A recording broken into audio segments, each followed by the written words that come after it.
Est-ce que quelqu'un t'a déjà demandé de faire quelque chose de mal? S'est-il moqué de toi en prétendant que tu n'aurais pas le courage de le faire? Ou bien t'a-t-il dit que ce serait amusant et que ce n'était pas grave? Sache qu'il essayait de te tenter.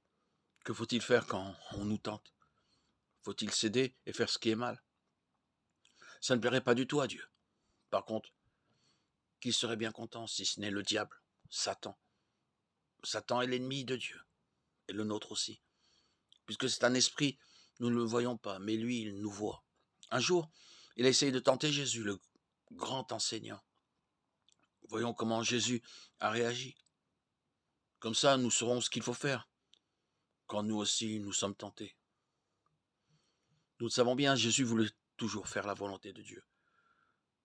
Pour le montrer, il s'est fait baptiser dans le Jourdain. C'est un peu après que Satan va essayer de le tenter. La Bible dit qu'au moment du baptême de Jésus, les cieux se sont ouverts pour lui. Matthieu 3,16.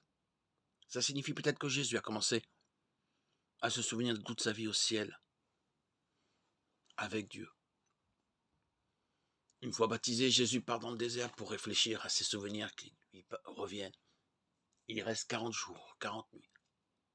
Pendant tout ce temps, il ne mange rien.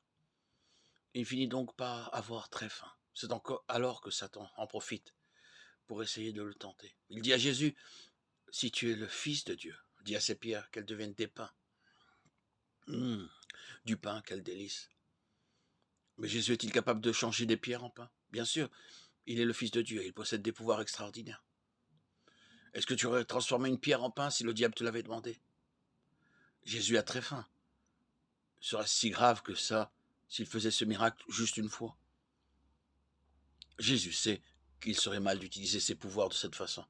Il les a reçus pour attirer les gens vers Dieu, celui qui les lui a donnés et non pour satisfaire des besoins personnels. Alors Jésus rappelle Satan et lui annonce que ce qui est écrit dans la Bible, l'homme doit vivre non pas de pain seul, mais de toute parole qui sort par la bouche de Dieu. Jésus sait qu'il est plus important de faire ce qui plaît à Dieu que d'avoir à manger. Et le diable essaie encore. Il emmène Jésus à Jérusalem et le place sur un endroit élevé du temple. Puis il lui dit, si tu es fils de Dieu, jette-toi en bas, car il est écrit que les anges de Dieu empêcheront que tu te fasses du mal. Pourquoi Satan dit-il cela? Pour tenter Jésus et l'inciter à faire quelque chose de stupide. Mais Jésus ne l'écoute toujours pas. Il lui dit, il est encore écrit. Tu ne dois pas mettre Dieu, ton Dieu à l'épreuve. Jésus sait qu'il est mal de mettre Dieu à l'épreuve, en mettant sa vie en danger. Et Satan n'en reste toujours pas là. Cette fois-ci, il emmène Jésus sur une très haute montagne. De là, il lui montre tous les royaumes du monde, c'est-à-dire tous les gouvernements et leur gloire. Et il lui dit, toutes ces choses, je te les donnerai si tu tombes et fais un acte d'adoration pour moi. Réfléchis un peu à cette offre. Satan possède-t-il vraiment tous ces royaumes, ces gouvernements? Jésus ne le nie pas, ce qu'il ferait si Satan ne les possédait pas. Satan est donc bien le chef de toutes les nations du monde. D'ailleurs, la Bible l'appelle le chef de ce monde. Jean 12, 31. Le prince de ce monde. Que ferais-tu si le diable te promettait quelque chose à condition que tu l'adores? Jésus sait que ce serait mal d'adorer le diable, peu importe ce qu'il pourrait recevoir en échange. Alors il lui répond, va-t'en, Satan, car la Bible dit que c'est Dieu que tu dois adorer et lui seul que tu dois servir. Matthieu 4, 1, 10. Luc 4, 1, 13. Nous aussi, nous avons des tentations. Peux-tu en citer? Te viennent-elles à l'esprit ces tentations, ces désirs qui te font chuter et te mettre dans les filets du diable, entre ses mains? Satan aimerait bien que tu désobéisses.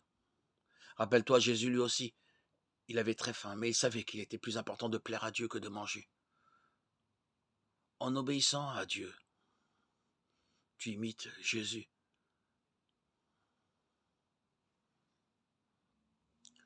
Rappelle-toi toujours ce qu'a vécu Jésus. Satan a essayé de lui faire risquer sa vie en l'incitant à se jeter du haut du temple. Mais Jésus a refusé. Que ferais-tu si quelqu'un te provoque pour que tu fasses quelque chose de dangereux? Jésus n'a pas écouté Satan. Toi non plus, n'écoute pas les gens qui t'incitent à mal agir. Quelquefois, c'est facile de faire ce qui est bien quand tout le monde est d'accord. Mais ce peut être très difficile quand certains nous incitent à mal agir. Peut-être en disant que ce n'est pas si grave que ça. Le plus important, vois-tu, c'est de savoir ce que Dieu en pense. Lui seul a raison. Lui seul peut te guider. Et pour cela, il faut être fidèle à la lecture de la Bible. Car dans la Bible, dans les évangiles, se trouvent tous les enseignements dont tu as besoin. Alors tant pis pour tout ce que les autres disent autour de toi. Mais tu dois bien savoir qu'il ne faut jamais faire ce que Dieu trouve mauvais. Et de cette façon, c'est alors que Dieu sera content de toi. Et bien sûr, le diable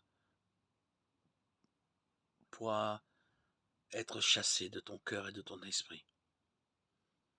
Car il ne pourra pas résider dans un cœur rempli d'obéissance et de soumission à Dieu. Tout ce qui n'est pas de Dieu, chasse-le de ton cœur.